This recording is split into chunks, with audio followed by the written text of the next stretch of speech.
Hello, farmers, and welcome to another episode of The Harvest Season. My name is Al. And my name is Bev. And we are here today to talk about cottagecore games. Woo! Woo! Welcome back, Bev. It's been a while, I think, since we've been on an episode together. It has. And I have a lot of regrets about missing the last one we were supposed to be on together because I want to hold a mutiny and rechange the results of the year of year in gaming. What? Oh goodness. Year in farming games. Game of the farming year. Game There of the we year. go. Whatever. Those are the words. Yeah. You abandoned me to the I know. the haters. There was nothing I could do. No. I fully want to vote in a new system where we vote.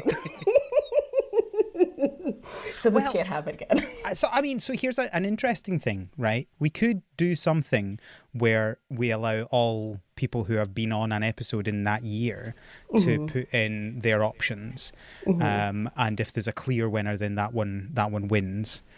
I don't think Coral Island still would have won because, I don't think Johnny was into it by then. Or had he already played it by then? I can't remember. I think so, because I recall when I came on and was complaining about the results, I think both Cody and Johnny were like, yeah, this is Game of the Year. Oh, okay. So that probably 3 votes would have probably beaten anything else, realistically. Because there are more than 6 of us who have been on episodes last year, but would there have been 3 to vote for anything else? I don't know. I don't know. We'll have a think about it. We've got time. We've got 9 months to think about this, right? So I think I think we can think up something to stop Coral Island losing again. Yes, for sure. We'll find a way somehow to get it back into the rankings, into the eligibility criteria. I don't know how, but I'm sure we'll figure it out. We have 9 months. They just need to do an update, a massive update, right? Yes, they do. Which, considering how Stardew is operating, it's very possible that they might have huge updates moving forward. I suspect it's more likely to do DLC than a free update. The free updates that Stardew are doing, I think, are pretty rare. Well, thus far they've only done DLCs for charity, as far as I can recall. Yeah, but the 1.0 only came out in November, so. True. I don't know. I would still count it, though. It still counts, even if you have to pay. I will pay. Yeah. My point is just that we haven't had any information about upcoming updates for Coral Island, so we don't know. In fact, I've not looked to see if they've had a roadmap recently. They have a 2024 roadmap. Ooh.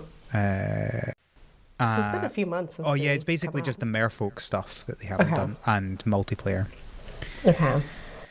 I feel like we could probably have a whole episode speculating what could we add to make this better. Ooh, good plan. Let's add that to the list before I forget.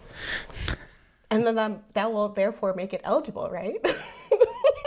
Because we have an episode about it. I changed that a long time ago because the when we started doing, the only game that's I think won out of its release year is Spiritfarer, and that did come out in November, I think, of the previous year. So I think that was a fair, if it comes out in November or December, then I think it's fair to count it for the next year. But yeah, I did in the first year we did include games that we had just covered, but that was the first year, and also there were 4 games that came out that year.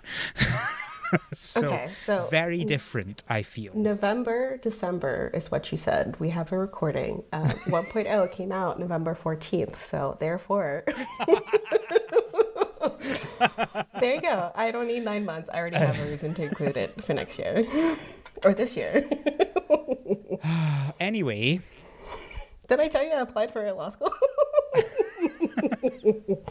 I'm already putting the skills to practice. You didn't actually, but yeah, fair enough. Getting in some practice there. Transcripts are available for the podcast in the show notes and on the website. I don't know why I say that, because if you're listening, you're listening, right? Like, I don't know, whatever. We're going to talk today about Aka. This episode was originally meant to be January of 2023.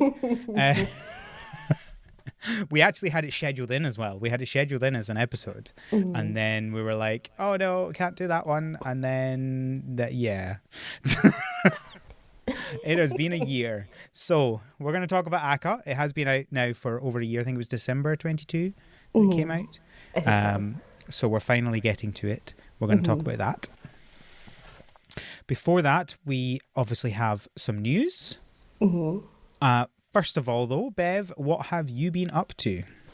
I have mostly been playing Twisted Wonderland, which I think I might have mentioned it with Johnny when I was on last time, but it's a mobile gacha game. But it's out of Disney Japan. It is licensed by Disney, so it is an official Disney product. But it's very similar, I think, to Pokemon Masters in that you have the whole like character system, and they have different variations of the characters. And there's storylines. It's a little bit more lore centric than Pokemon Masters, because I feel like the dialogue doesn't really matter in Pokemon Masters. At least I don't read it. There's too much of it. I think it depends who you are, whether you care about it or not. Yeah, like at some point I would like to think that I would go back to read some of it, because some of it was entertaining. I think more so the character specific ones, not the actual like main story challenges. But yeah, Twisted Wonderland is just a bunch of beautiful anime boys going to school, and they're based off of the Disney villains. So there's a different house for each 7 different Disney villains specifically. I don't want to list them all. Just go Google it. It's fun. It's cute.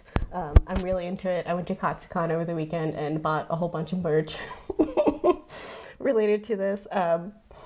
I was playing Coral Island prior, I think, to my weekend of Twisted Wonderland and the anime convention over the weekend, but that has since fallen off since coming back out of that. But yeah. This is very weird. This feels like fan fiction. Yeah. Yeah. And maybe that's why I like it so much. It very much feels like that, because they're the original characters and they're not the actual Disney villain. They just reference them, and clearly some of them are based off of the Disney villain itself. But yeah, I've since started reading fanfiction about Twisted Wonderland, so it's on par. It's really weird. But I'm not here to judge. Each to their own. No, you should don't knock it till you try it. Don't download it. Johnny was very interested at some point. I will not play. I will not play it. I'm going to be honest with you. I'm not going to do it. But it is a gacha game, so I certainly won't be judging. I feel like it says a lot that on the wiki for it, like they all have their star sign listed. It's like I feel like that says a lot about the game. Interesting. Okay. Oh, one of them has the same birthday as me. Which is Riddle Rosehearts. Oh yay, Riddle. Yeah, I don't know. I like it. I think the art's very pretty.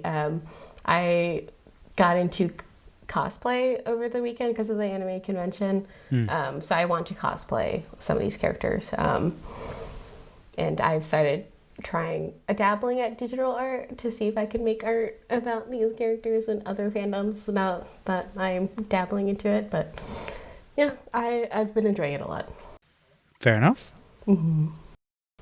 So what have you been playing? Not a huge amount. So I was in LA last weekend for Sinnoh Tour. So all right. How's that? It was really good. It has reminded me that I do not like being in cars. And there's a lot of cars especially in LA. Yeah, we were driving to Disney downtown, and it was meant to take an hour, and it ended up taking 2.5 hours. 2.5 hours. That sounds about right. I've only been there once. I know, but that does sound accurate, I think, for LA. And my bus from the airport into Union Station was meant to take like half an hour and ended up taking like an hour and 15. It's just like, oh my word, everything dreadful. But I had fun. Yeah, it was good. It's the sort of thing I could see myself doing again. Maybe not LA, maybe somewhere else. But yeah, I could absolutely see myself doing something like that again. It was good fun. Okay, so you've been playing Pokemon Go. Yeah. Yeah. Obviously, I've been playing Aka. Probably not as much as I probably should to cover it, but it's fine. I have opinions anyway. We have enough Opinions. And what else? I thought of something and I didn't write it down. Always a mistake. Just add it back in later. Make a note to future Al. Maybe. Anyway, my brain is dead because I'm still jet lagged. So we'll continue from there. Yeah, that's probably about all I've been playing. Pokemon. Scarlet and Violet. I've been doing the outbreaks. The outbreaks from this weekend. Yeah. So I probably should pick that up because I want those Pokemon, but. They're good shiny rates. Good shiny rates. I got my first one in like 10 minutes. Okay. So it feels good. Remind me which of the three are... Is it the Pokeball ones? Yeah. So it's Voltorb, Hisuian Voltorb, and Fungus. Okay. So those only have the one evolution. So that's... Yeah. Doable. That's true. So it's Unlike total of Flabébé. 6 if you don't have any of them. Oh, I know. Getting the 15 Flabébé was dreadful. I did it. I got them all, but my word, that was a lot of work. I'm so glad those were around for 2 weeks or whatever it was. They knew. It had to be more than a weekend because it would have been impossible. Same thing with Milcery. Yeah. I wasn't doing Milcery. I was like, I'm done. I'm done with all these Flabébé. I'm done. Cool. Let's talk about some news. So first up, we have some release dates. Distant Bloom have said that their launch is the 27th of March. That is my wife's birthday. Yay. So, yeah. This one is based on an alien planet, and I think it's like a make the world better type game. That's what it looks like. Harness the power of plants to restore the environment and build a flourishing community with your crewmates. Yeah, so it looks all right. I don't know if I'll be playing this one. I need to think about it more. Maybe I will. Either. It's very cute. It's been on my wish list for a while. I do generally like making the world a better place, especially environmentally. And I'm not tied into I'm like ADHD with my games, so I'm just picking them and dropping them immediately. So maybe I will pick this up. We'll see. Yeah, we'll see. Maybe we'll both be back in a month for that. Maybe. Well, not a month because it won't be out yet, and we need at least a week, I think, to. Right. Hopefully. The ADHD fun, of course, is that it's really hard to get into it in the first place. Right. And then once you're finally into it, you obsess over it and nothing else exists. And then suddenly one day you decide you're not playing it again, or your brain decides you're not playing it again, and you never touch it again. Am I right? Yep. Is that about how it goes for you? Yep, exactly. That's with me, like with drawing right now. I'm hyper focusing on it for the past week. Like all my free time has been going into it, so it was a struggle to put it down so I can play for this episode. So we'll see. I did 4 weeks of drawing like 3 years ago. That's not one I think I'll ever pick up again. Valid.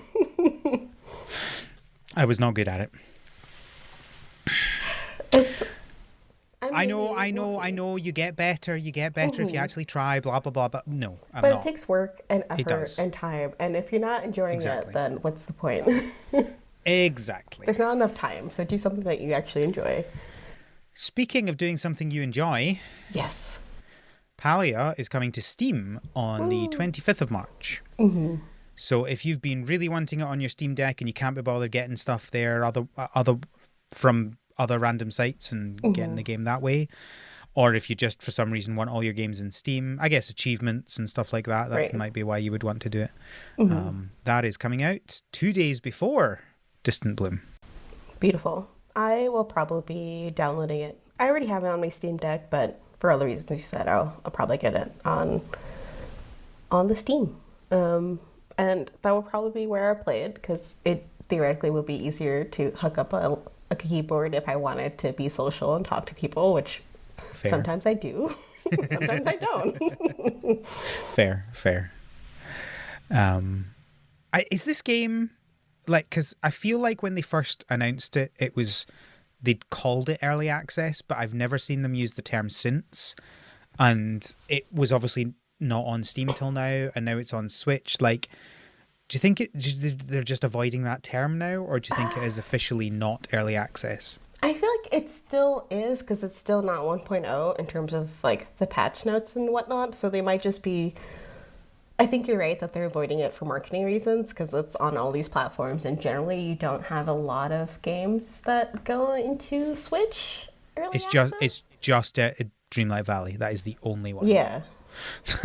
So maybe that's a new like route we're moving forward with all these games that you're like supposed to kind of play a little bit every day, like Animal Crossing, that like you just play a little bit every day, and therefore it's in early access so that you can start fixing these bugs early on. I don't know. Why should I play this game, Bev? Try and convince me. I really enjoy it. Okay, good start. Yes, I really enjoy it, and this is why you should play. And that's the only reason.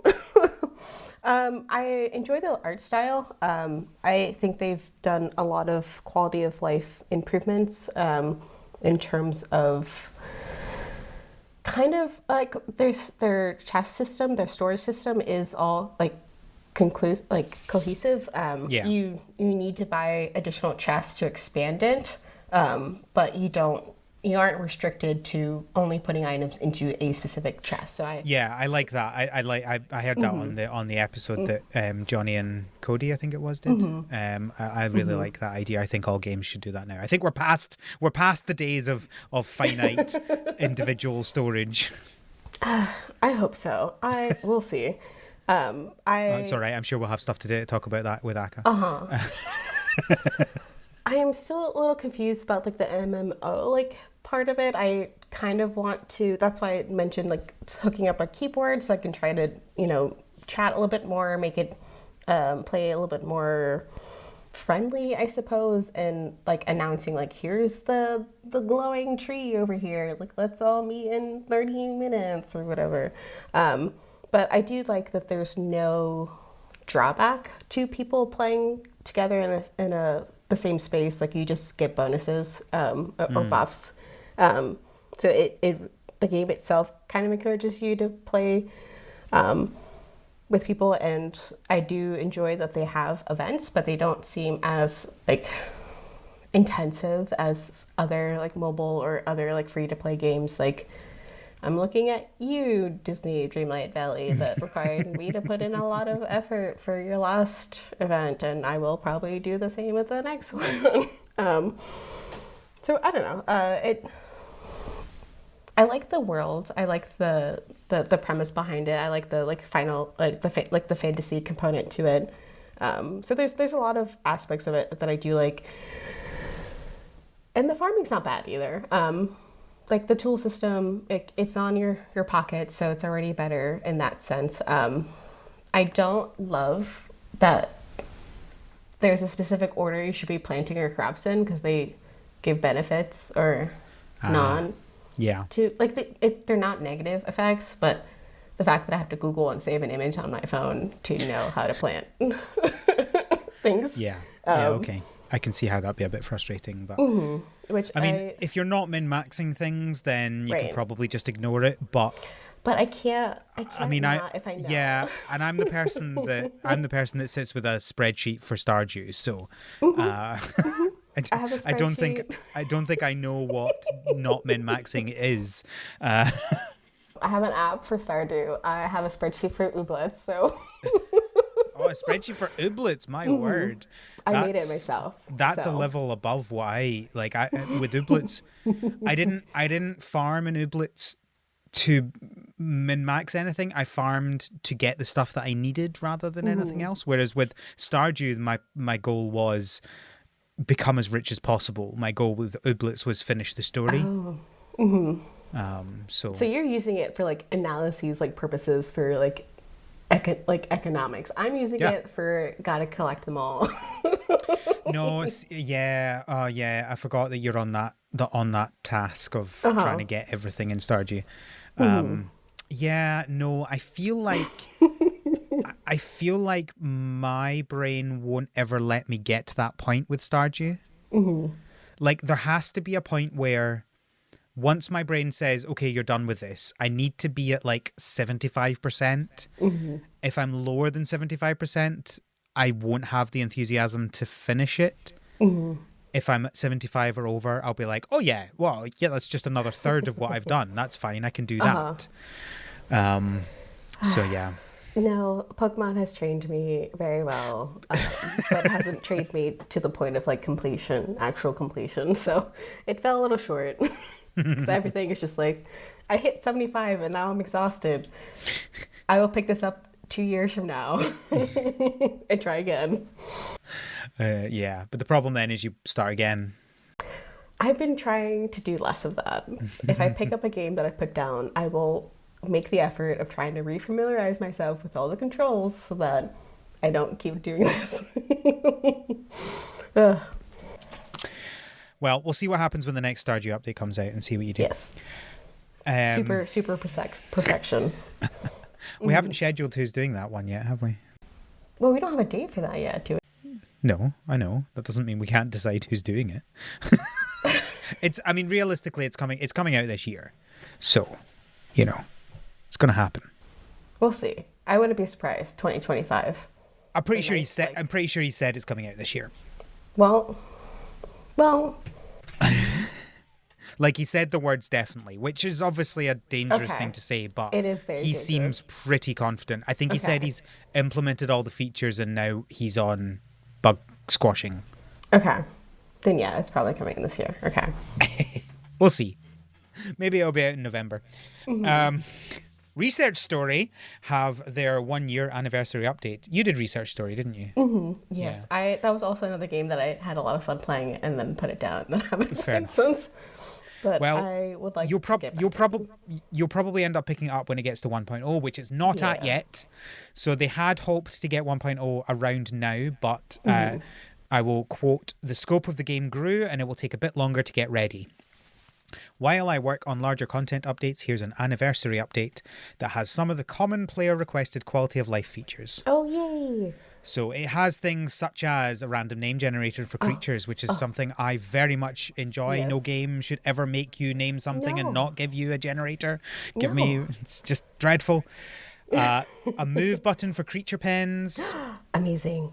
A shoulder bag, which gives you an additional 8 slots in the inventory. An iron chest, which is larger than a normal chest. Item signs, paths. And other stuff like that we don't need to go into, like all of the really detailed stuff. So the lists, the patch notes, whatever you want to call it, update notes, are in the show notes if you want to go and read that. Not just now, Bev. I'm trying not to. I love all these improvements already. So maybe I will pick this up again. Come on. You gotta wait. It's feel like it's gonna be like another 6 months for you. You can wait 6 months for 1.0, right? Right? Surely. That would probably be the better. Close the tab and you'll forget about it. Okay, I'm closing it because I still haven't played Core Island since the 1.0. So like I need to. Oh, you need to. Those. There's loads of because especially as the 1.0, it clears out your save. But it gives you you get the amount of money that you had. So the first part of that game after 1.0 is great because you have like a couple 100,000 whatever you had at the last one. You can breeze through the starting of that game. It's great fun. Wait a second, I don't know if my money transferred over. Oh no. I'm Have you gonna have to created look a new at save? it again. It's fine. Whatever. Maybe Have you done the thing where you created it on a different computer or something? I might have. I don't know. I don't know because Oh, it's. Bev. We'll see. We'll see. If not, it's fine. It's fine. Everything's fine. I enjoy it. I will make up my monies again. It won't be hard. Disney Dreamlight Valley have a new update coming. This is the one that includes the name change update. So if you're like me and you don't have a name in the game, you'll be able to get it on the 28th of February. So that is the day this episode comes out. Beautiful.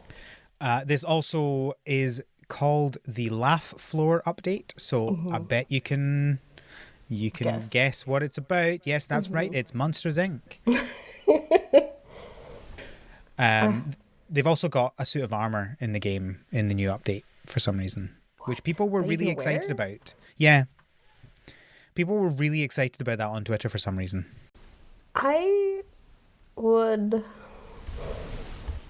can't tell if I am excited or not because it's like it's going to be clunky, but also it's fun. Yeah, it makes the armor noise as you walk. Like, oh no! Okay, now I'm not excited for that. Lens Island have 2 updates upcoming. The community update is coming out next month in March. That combines the most requested ideas and feedback from the Lens Island community into one game-changing update. It's camera control. Camera control of some more languages. That's about it.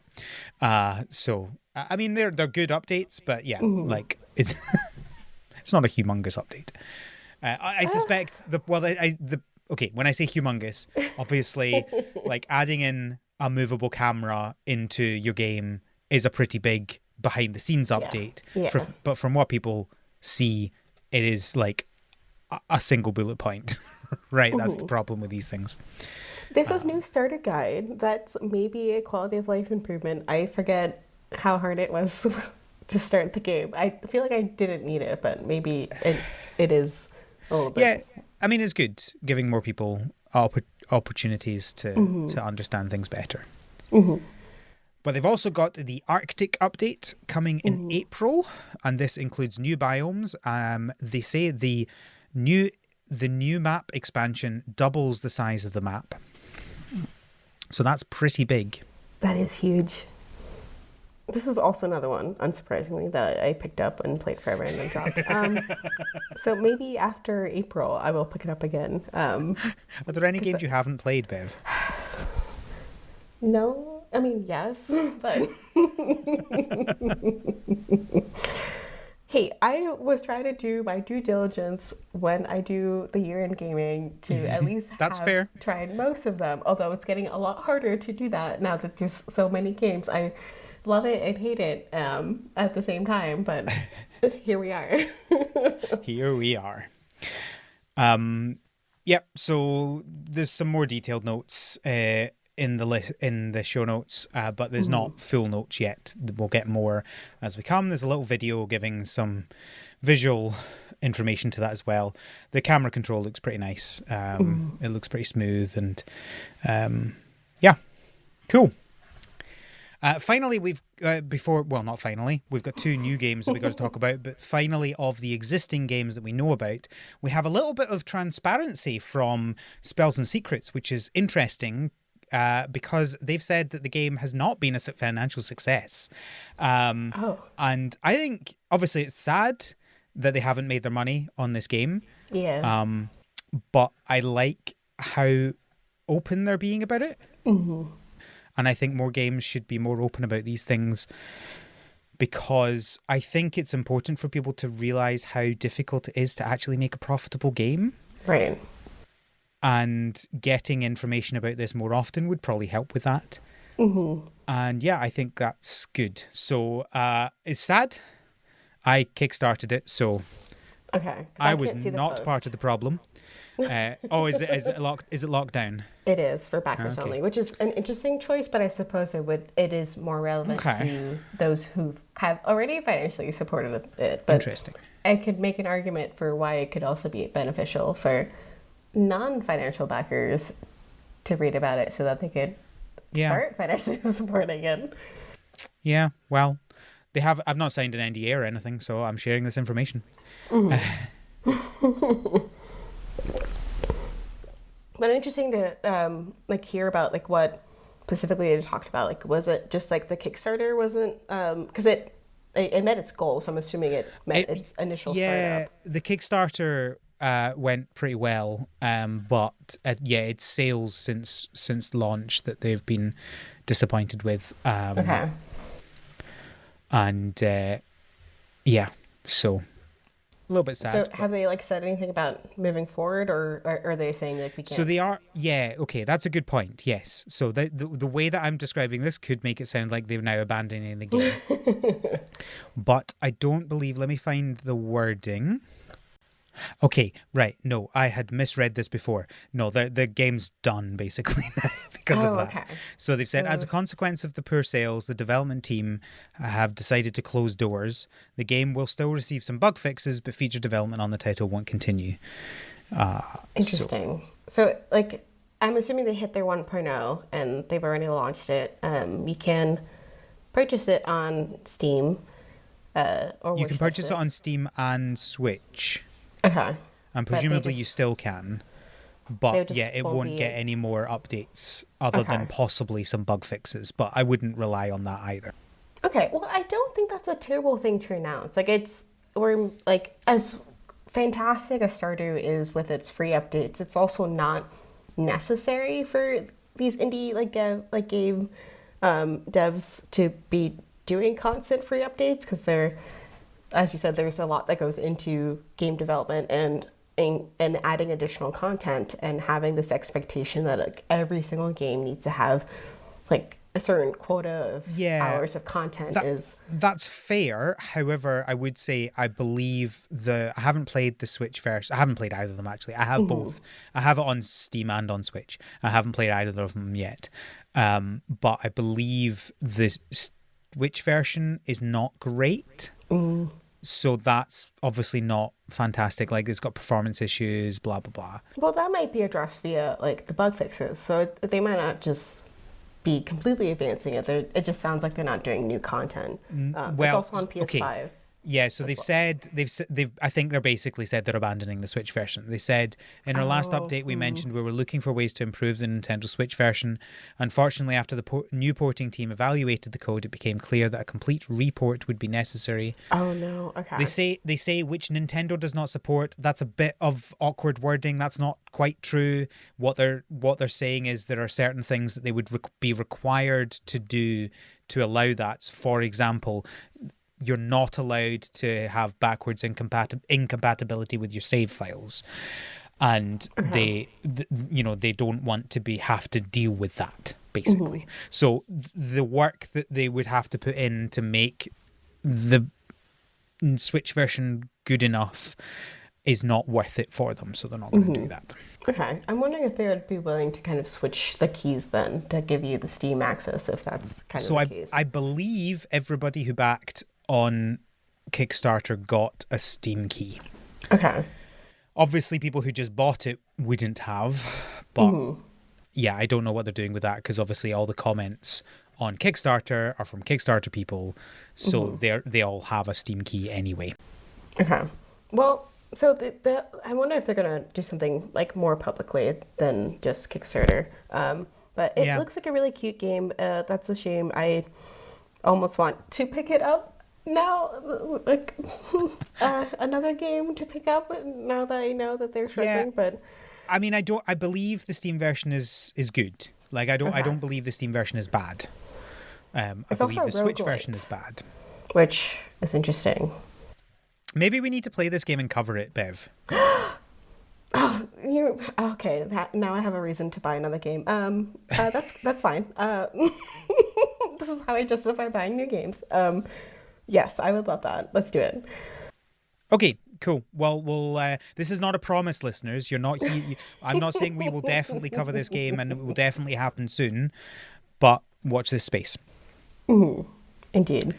So we also have 2 new games. one of which is a Kickstarter, of course. I am undecided on this one. Let's talk about it. It's called Galactic Getaway. Oh, so much to say. So, first of all, they call it a cozy online space game. And the subtitle on Kickstarter is Hang Out with Friends in Space, Collect Pets, and Play Minigames. From the creators of Nookazon. Nookazon was was that the Animal Crossing online, yes. Amazon, online marketplace? But for Animal Crossing, yes. Yeah, weird. That's fantastic. Okay.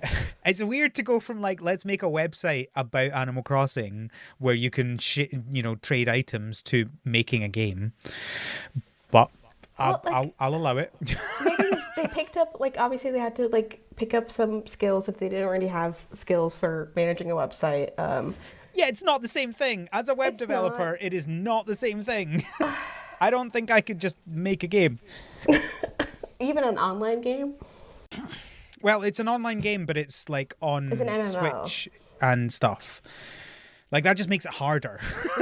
Are they advertising that's going to be on Switch, or is that a goal? They are. Coming to PC, Mac, and Switch.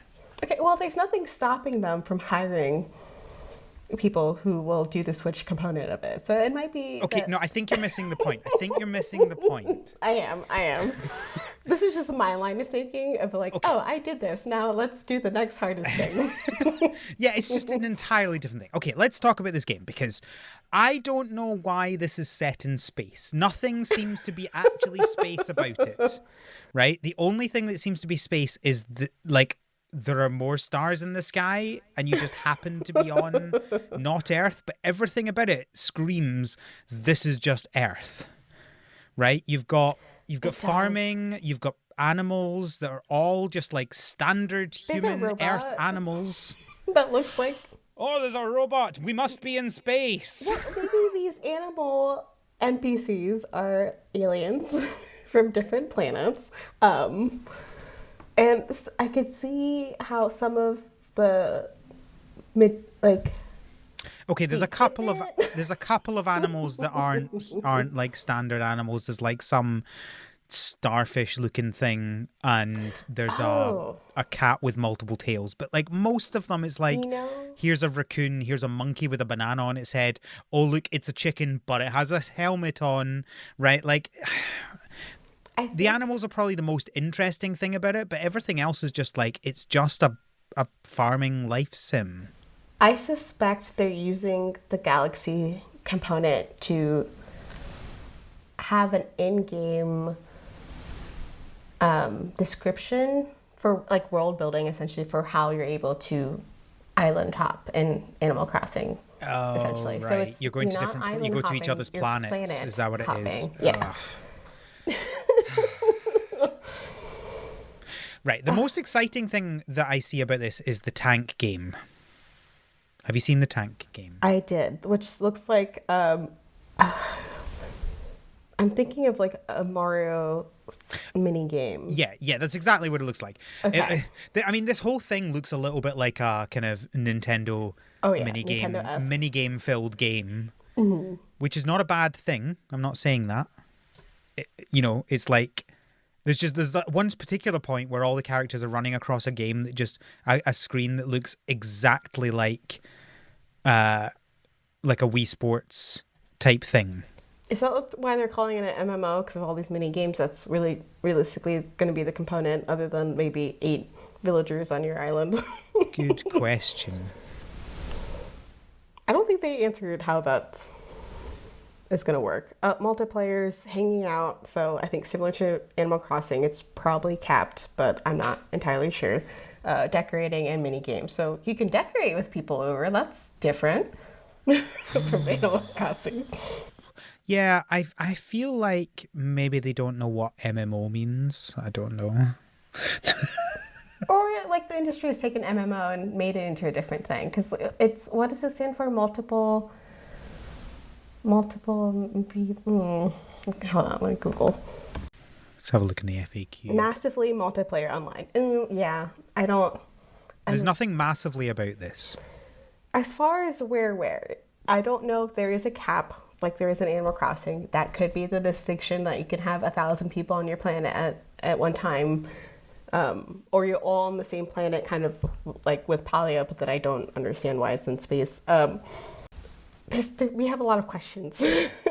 Yeah, I think this is the point, is we have a lot of questions that aren't answered by the Kickstarter.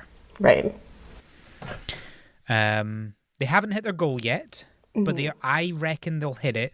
They are £7,000 away. What is that in dollars? They're $9,000 away. 8,500 or give or so. Yeah. So, well, they only have 5 days, so it could be hit or miss. Well, yeah, they only have 5 days, but you make like half of your money in the first 5 days and the other half in the last 5 days. Like you don't make much in the middle. Good point. Like people wait until the last minute to decide whether they're doing it or not. Can I wait until the next month when my new budget starts? Yeah. So KickTrack says they're trending towards 98% of their goal. Okay. That's terrifying. That is, oh no. And like, if it gets to that point, I'm going to back it just to make it a success, right? Like, I can't see this fail on my watch. Now I'm reminding myself, because it does look cute, and if it is Animal Crossing-esque, I'm sure enjoy it. Click the button on Kickstarter, because it has the little button that will warn you when there's 2 days to go, and then it'll warn you when there's 8 hours to go. They're very good at making sure it's perfect for, there must be an ADHD person on the team, right? Because it's perfect for like, oh, by the way, remember about this game, and then the next day, hey, this game, it is like, this is your literal last chance, click the button. Yep, indeed, because there's been several times where I'm like, I'm gonna back it, and then I forget. So yeah, for sure. So I guess we'll see. It feels like it's in space because they wanted to be in space and not because they've actually got some interesting ideas as to what being in space means. But, I mean, I look at Dayland, and that was technically in space, and like there is some travel. No. Because, right, Dayland worked like I don't think it could have not been in space, because the whole point was you were on. It was a really small planet, exactly. So it couldn't be Earth. We know it couldn't be Earth, so it had to be some random other planet. Like wouldn't make any sense. But like what? Like it could just be a really small Earth. Like what is the point of it being in space if you everything's in space. Starfields. Everything's in space. Like, what is the point of spacey games? Like, is it to travel to other places? Because if that's the point of it, I think they will probably hit it with traveling to other quote unquote islands. If it's to do space exploration, then no, probably not. I guess my point is, right, like Dayland was like, this is you taking care of a tiny planet. Like, that's what they said. It wasn't like this is a space exploration game, right? This is a game where you're running a tiny planet. And this is like, oh, hey, this is a farming simulator in space. And it's like, but what does that even mean? Like, there has to be a point to say it's in space, right? Because, like, everything's in space, as we've pointed out. I feel like we're getting into the realm of like philosophical questions. Like, what is the point of a cottagecore game? Al, like, what is it that makes it cottagecore? Like, why does it have to be in space? Why is it on? It has to be. Like, it's a setting, and I think that is valid by itself. Even though it would be more interesting if they had other components that built it into the world more, rather than just existing in space. Okay, fine. I'll give you that one. So in the comments, they say, your planet will have its own code for you to share or not share with friends. There you go. Your planet is your own personal space to enjoy, so there'll be no random users running around. So it's not an MMO. It's in space so that Nintendo doesn't sue them for using an island. So the game. I need more answers to this question, because I'm not sure. So they've said in the comments the game is always online, regardless if you play with other players. Does that mean you cannot play it if you can't connect to the internet? Probably. Poly you can't play. if you're not connected to the internet, if I recall correctly. And that is also an MMO. So maybe that is now what is the definition of an MMO. It has to be online. I don't like that. Yeah. Because if you're not if you're just playing by yourself, I get if it's a game like the whole point is you're being online and and you're playing with other people and you're playing in like a combined world, right? That's fine. I get why that has to be always online. But if I have my own space and I can do stuff in that space without ever actually playing with anybody else, don't make me be online for that. Then don't play this game. Go play Animal Crossing. Well, I need to find out whether that's the case or not, right? Because yeah, you're right. If that's what this is, I'm probably not going to back it. I wonder what the FAQs are. The FAQ doesn't say anything about that. Well, you're just going to submit a new question. I'm gonna tweet them. Do it. I will do that not while we're podcasting though. The other new game is Plantaby. How would you say Plantaby? Plantaby sounds right. Plantaby Little Garden. Plantaby is a chill sandbox game where you take care of adorable plants and design the cozy little garden of your dreams. I feel like it is what it says on the tin, right? You've got a little indoor garden, like a kind of it looks like there's various different rooms that you can use. Yeah. Mm-hmm. And you choose what you put a plant down, and presumably you have to like water it and feed it and take care of it and put it in the right place, and it needs to have the right amount of sun. I mean, it's basically like Plant Daddy, right? Right. I love the concept of these games, but I am just decision fatigued. So I would love to play this if everything had a place. If there was a setting where I could just be like, I don't want to design anything. I just want to make things look pretty. Please make it pretty for me. But let me like work at it. You do all the decision heavy work. I just I put in all the labor to get what it needs. I don't even know words. But you know what I'm saying. I know what you're saying. Yeah. Like I'm finding myself just moving away from these games that require like designing and decisions, like Disney Dreamlight Valley. I don't want to figure out where all the houses go because there's too many houses. Yeah. Why isn't there a setting where I could just be like, this is where Mickey Mouse belongs. Please just put him in there. There. I agree. Bad example because I'm pretty sure that his house is there when you start the game. You don't have to choose where his house goes. But fair point. Yes.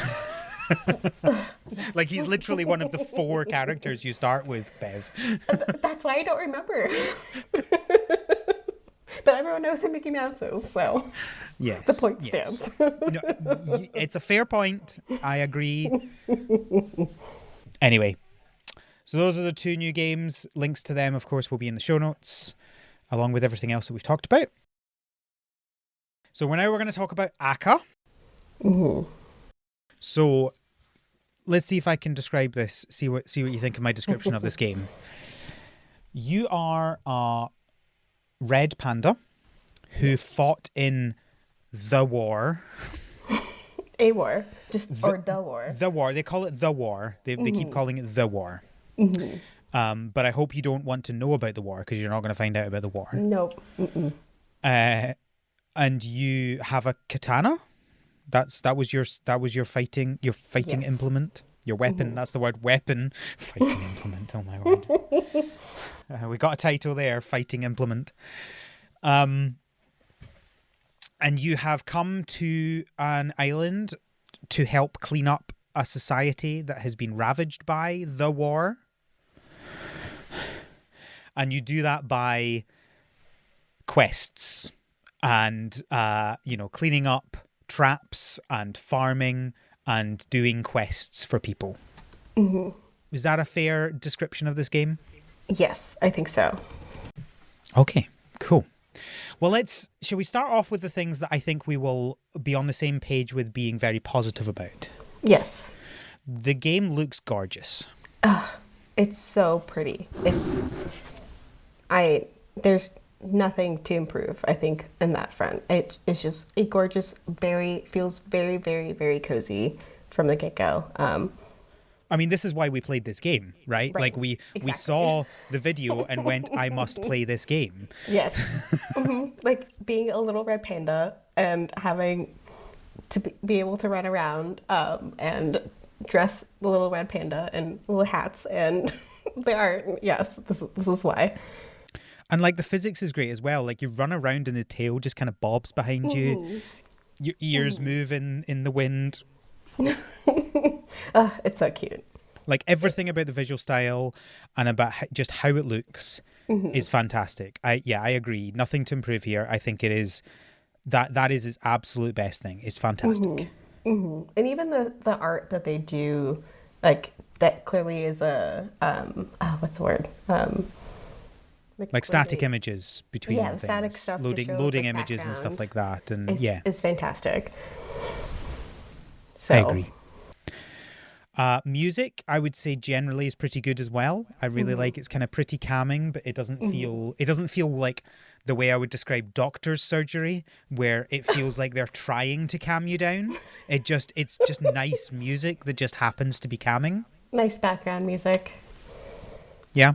Kind of, since I'm comparing Animal Crossing on the Mind, it's, I think, similar in that it's nice to have in the background. Yeah. You could easily just put on a TV docket, like walk away and just enjoy like the atmosphere. Yeah.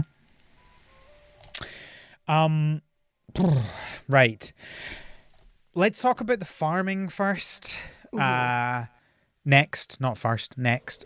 Because obviously, traditionally it has been a farming podcast. The farming is fine. Yeah. It's pretty basic and it's not needed for much, but I think that's fine because it's not the focus of the game. Right? Like if this farming was in Stardew or Coral Island, I would say it was bad. But being in this game is good enough. Right.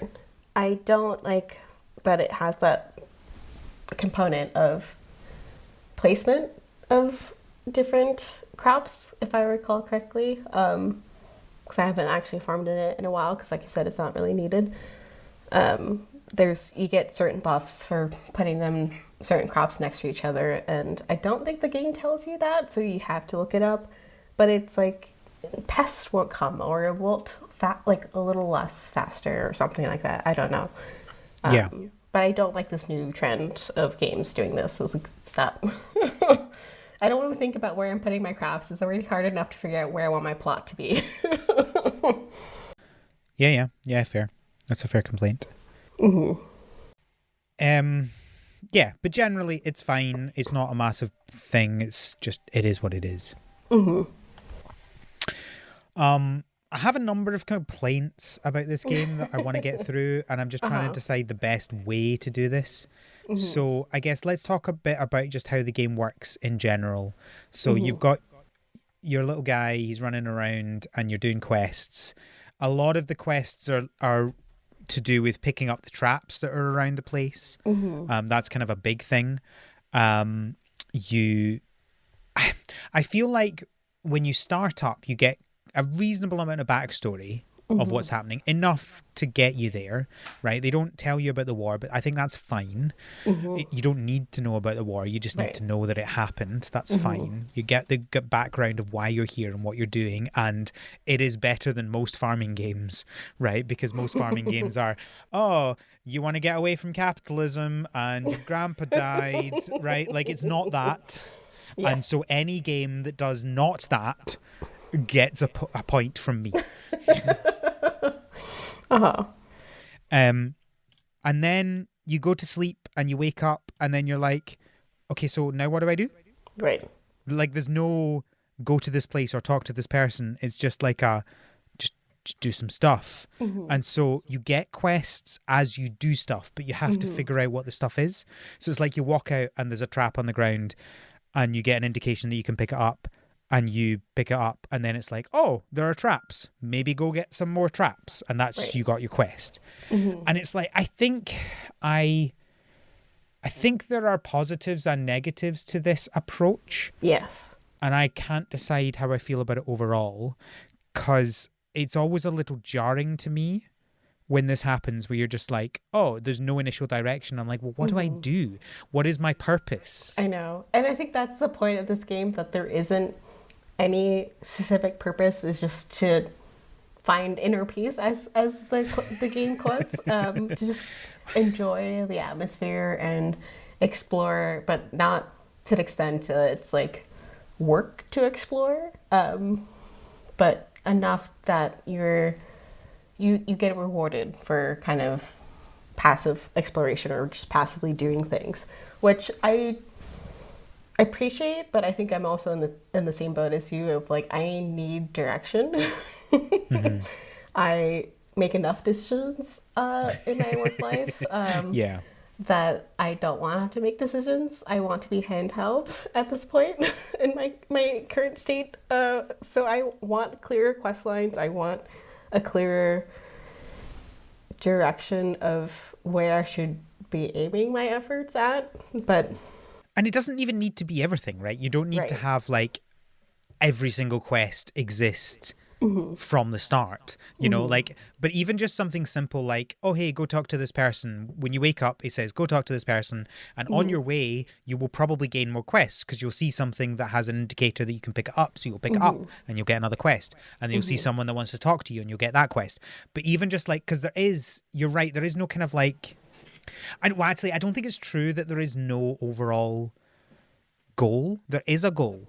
There is a goal. Right. And I think but you're not being rushed to get there. You're not being rushed, but I want to rush. Exactly. I want to rush. Like even that main line of getting through that story, I think it would be nice to at least have, here's the next thing to do in that if you want to do it.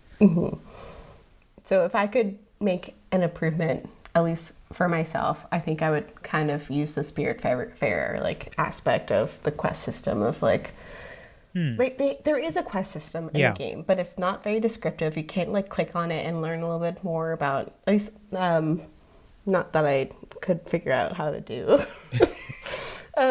Well, yeah, but that's a whole thing in and of itself, right? The controls in this game are very mixed, I think. What did you play it on? Switch. You played it on Switch. I played it on Steam Deck, so I'll be interested to know. But like when you're in menus, you use the analog stick to go up and down, and the D-pad has actions on it, and I cannot get that through my head. And I am constantly dropping things because I go to press down on the D-pad. Yep. And it wants to use the D-pad as an action, not as a movement, and that drives me up the wall. Yeah, I think it's the effort of decreasing the number of menu things you have to do by including more action buttons, I guess, and it also is just not very intuitive, I think. Well, it's simple things like if I interact with a machine that only takes a couple of things, why do I have the option to drop other things in my inventory? Like, why if I've clicked on this machine, I clearly want to put something in it. I don't want to drop something else on the floor. Why would you make that such a default thing to do? Maybe it's a nod to the fact that you're a red panda and you have your tiny little paws and you can only carry so much. I don't know. Well, that's a whole other discussion, right? The inventory is absolutely tiny. And as far as I can see, there's no way to upgrade it. So it's like 8 slots. That's it. Why? Like, this is you finding inner peace. Why can't you have infinite pockets or infinite storage if this is a game about inner peace? Because inventory management is not peace. No, and there's so many different items in this game. Yeah. Like, I don't know why you would restrict storage so much. Like, I'm not playing a Souls game. I'm not playing Death Stranding. I just want to be a red panda and do things to make people's lives better. And I can't do that if I'm constantly having my bag full of onions. They might just be like, we're trying to. You're a red panda, so this is realistic for how much space you would have, which is. But this is the thing. I don't want my games to be realistic. I know. Right? Like, that is not what I'm looking for. You're a red panda. You talk to red other characters. a red panda who's cutting up grass with a katana. Yeah. I do love how when you first use your katana in the game, you tell your katana, you're like, oh, no more killing for you. You're like soothing the katana to say, like, don't worry, I'm not gonna use you for that destructive purpose anymore, only for helping people. I do love that. I do love that so much. And that he has like a little scar next to his face. So he's seen a lot of stuff. We don't I don't think I've gone far enough in the storyline to know if there's a lot of trauma that will come up from his past. But I suspect it would just be similar to like very high level of like the war. Like you knew this person during the war. There was like one cutscene I recall where someone was dying, and I think that's maybe as bad as it gets. I don't know. Yeah, I think as far as I can see, I think most of it is not about his story, it's about other people's stories. Yeah. And he's essentially not only is the cleaner for the island, but he's also the therapist for the island. And that's right. Before we get onto that point, right? Because we do need to have a little chat about the story. We're not going to spoil things, but we're going to talk a little bit about it. But my last main complaint about this game is loading happens all the time, and it's so long. Like, anytime you go through any door, it loads, and it takes a good 10 seconds. It's a lot. And it's certainly not going to be shorter for you on the Switch than it is for me, I don't think. Right. Yeah, no, I don't think so. So that is definitely a complaint of the loading screen. I think a couple of times I was worried it got, like, stuck. I don't recall if there was... If I did actually have like glitches, but yeah. I haven't had any glitches. I've not had any crashes, so that is good. But yeah, the loading, it just kills my momentum because you're like, oh yeah, I need to go over here, and you do this, and then it's like, now I need to wait and wait and wait and wait, and that's a long time to wait. You know, it's not as bad as my time at Porsche, which had its like minute-long loading. It's not as bad as that. But it's still not great. or it's Palia bad as well. Yeah, I mean, thankfully it doesn't happen that often. It's just between moving like areas, like from your personal farm into the wide world of MMO, I guess, or a different area. But yeah, it's pretty lengthy. I think my thing about loading is that if you're gonna you either have long loading or you have lots of loading. Lots of screens or long screens, because I can deal with, you know, a 30-second loading screen if it only happens once every hour of gameplay. The problem is it's like a 10-second loading screen all the time, every 30 seconds of gameplay, right? Like it's a good third of the time you spend playing this game is in loading screens. That's the problem. And it's a balance. I know it's difficult. Games are difficult. Performance is difficult. I get that. But it kills me, right? Like, it makes me not want to play the game as much. Yeah. Okay. Do you have any other complaints about the game that you want to get out before we talk about the high-level story discussion? No, I think we hit all of them. At least that I had that made it a little... not as like enticing to pick it up again. Okay. But fair yeah. Enough. And like these are they're not like really tiny picky issues that we're going with here, but they're not massive deal breakers. They're not like I never want to play this, because it's like I still want to play this game. There are points where I struggle to because of these issues. Yeah. Like I could see me picking this up in future again, especially since it seems like it's a really small game that I can realistically complete and scratch that completionist itch of like, I've finished a game. But yeah, at least as of right now, I need a little bit more structure. Yeah, the good thing is that half of what we talked about is like very limited issues that will not continue to be an issue as you continue, right? Because as you go, you get more and more quests and you get more and more stuff that you know you need to do. The inventory and the loading screens are the bits that will probably hang around forever and be annoying forever. But it's a reasonably basic game, but I think that's fine. Like, if you're looking, like, it's not rare to have a cottagecore game that's reasonably basic in terms of what you can do and what there is to do. Yeah. That's generally, you're not looking for something hugely complicated. Right. So I think that's fine. Yeah, because if you want it hugely complicated, you can, like, pick up, like, Baldur's Gate or, you know, Starfield or whatever. Yeah. Or if you want complicated cottagecore, you can go for Stardew Coral Island, right? Like, there's so much in those games. I mean, yes and no, but I feel like that's a whole different conversation. Well, you can make it as complicated as you want. True. I don't think anybody could ever go to Stardew Coral Island and go, there's just not enough complexity. It's like, no, if you think there's not enough complexity in those games, you're not playing right. Yeah, you're not playing right. You don't have enough imagination. Like, if you don't have a spreadsheet, you've not found the level of complexity about these games that is there, right? And I'm not saying everybody needs to play that way. You definitely do not need to play that way. You probably shouldn't play that way. But if you're complaining about the lack of complexity and you don't have a spreadsheet, you need to rethink how you're playing that game. Yes, you do not need a spreadsheet for Akka. No. No. I mean, I would like a list, at least, of things to do. But spreadsheet, it doesn't need to be a 2D list. 1D is enough. I just want a list. Here's the list of everything to do and check it off. That's all I want. So I think, if you're looking for a complicated game, this is not it.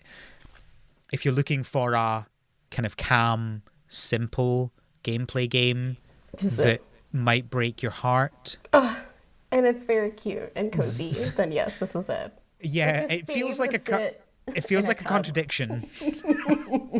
But yeah, if you want to be a red panda and cut some grass with a katana and farm and go sleep on a giant capybara, then this is the game for you.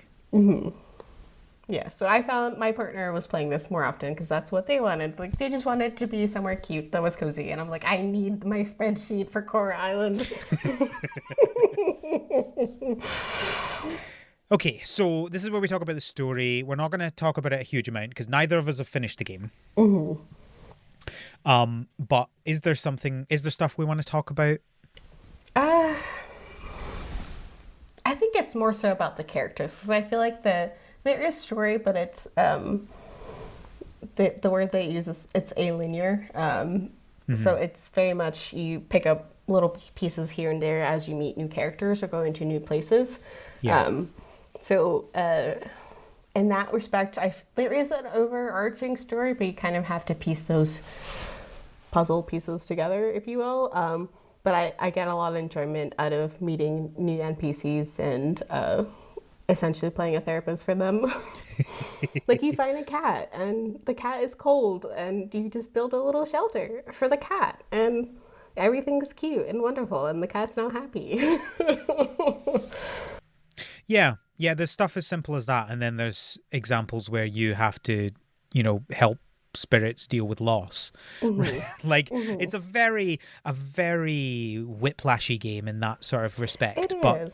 That's that's quite often what we're looking for, right? We're looking for games to tear our heart apart and then let you go and sleep on the capybara, right? Like, it's like the TV shows where it's a comedy, but then every so often they shoot you in the head. Like, you're just like, I don't know what I did to deserve that, but thank you, I guess. Like, why would you do this to me? And then you actually finish laughing after that bit as well. You're like, I don't know what is happening here, but this is apparently okay. Yes. I reminded of fan fiction now, and I feel like the stories that I look for or the stories I write are like angst, where everything is just depressing and you're dying or everything's horrible, and so you just feel great about it. I don't even know. Angsty, and then there's fluff. So this game has a lot of both, I feel like. Yeah. Like, you find a huge dragon that is very cool, and no matter where you move, the eyes are following you. But then there's little babies you can feed, and it does take a little effort, I think, to figure out how to feed them, but You get to feed dragons. Yeah. Little baby dragons. There's a couple of, I think, the spirits that I haven't like fully finished of like their quest line of therapy of figuring out like what it is they need. I think I did one. Was it like underneath a bridge or in a well? There was one underneath a bridge, yeah. Yeah.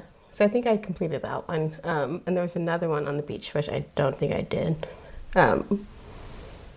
But there's also like mini games when you're searching around and meeting new characters, and I did vastly enjoy those. Like one of them is a card game, which I'm all about. Yeah. So it's surprisingly a lot, I think, in here that's kind of put together randomly, but also somehow cohesively it works. I just want structure. That's all I want, though. I want all of this, but a better quest line. Yeah. Yeah. Yeah. All right. Anything else we want to talk about this game? I don't think so. Was there anything story-wise that you wanted to cover?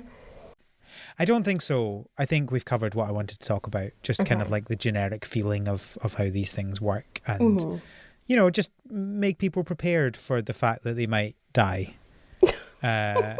Emotionally die. Not to the extent, I think, of Spiritfarer, but not no, it's not that. It's not that Yeah. bad. It's not that bad. But I don't feel like it forces anything. But I still feel like you're not going to come out of it unscathed. Yeah.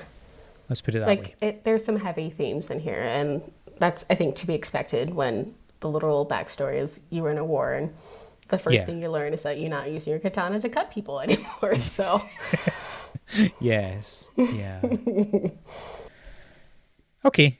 Cool. Well, I think we can wrap it up there. I feel like we've given a good indication of how the game plays, and listeners, if this sounds interesting to you, we're only a year late, so go play the game. Go play it. It's only like $12 in American dollars, so it's I think very, very small and what's the word, applicable for the game play. The price point seems like a fair price point. Yeah. Cool. Awesome. Well, thank you, Bev, for joining me for this episode. Thank you. It's on sale right now on Steam until March 3rd, which is... Oh. It'll still be on sale, I think, when this episode comes out. So at least in America on Steam, it's only like $4.54. So if you're interested, go buy it now. Wow. There you go. Mm-hmm. At least on Steam. It's on sale on Steam, I should say. Oh, where can I'm sorry, my ADHD. No, it's fine. It's fine. I'm double checking on to see whether it's on sale on Switch or not. It's not sale on Switch here. Okay. Is that like a spring sale that's going on with Steam right now? It is on sale on Steam here. Okay. 65% down. It's the cheapest it's ever been on Steam. I think it's also the cheapest it's ever been on our end as well. So do it. Go get it. Do it. It's cute. Go get it. Yes, thank you, Bev, for joining me. Where can people find you on the internet? You can find me pretty much anywhere at Bev Granger 711. I don't really use Mastodon anymore. I'm very bad at social media, but I'm trying to be better. But Bev Granger 711 everywhere. How about you? Cool. People can find me on mastodon.scott and on Twitter at the ScottBot. You can find the podcast on Tumblr and on Twitter at THSPod. You can find the transcript and feedback and links to everything. There's a feedback form and links to everything that we have on our website, harvestseason.club. Mm-hmm. One of those links is a link to our Patreon at patreon.com/thspod, where you can support the podcast, get access to bonus episodes of the podcast, which we should definitely do some at some point for February. And also get access to our Slack to chat to everybody. It's a good community of people who like to talk about the games and who like to mock me and come scream at us about how Core Island should have won the year in gaming or any other game you have strong feelings about. Yeah, I think that's everything then. Thank you, Bev, again for joining me. Thank you, listeners, for listening. And until next time, have a good harvest. The Harvest Season is created by Al McKinley, with support from our patrons, including our pro farmers, Kevin, Stuart, and Elisa. Our art is done by Micah the Brave, and our music is done by Nick Burgess. Feel free to visit our website, harvestseason.club, for show notes and links to things we discussed in this episode.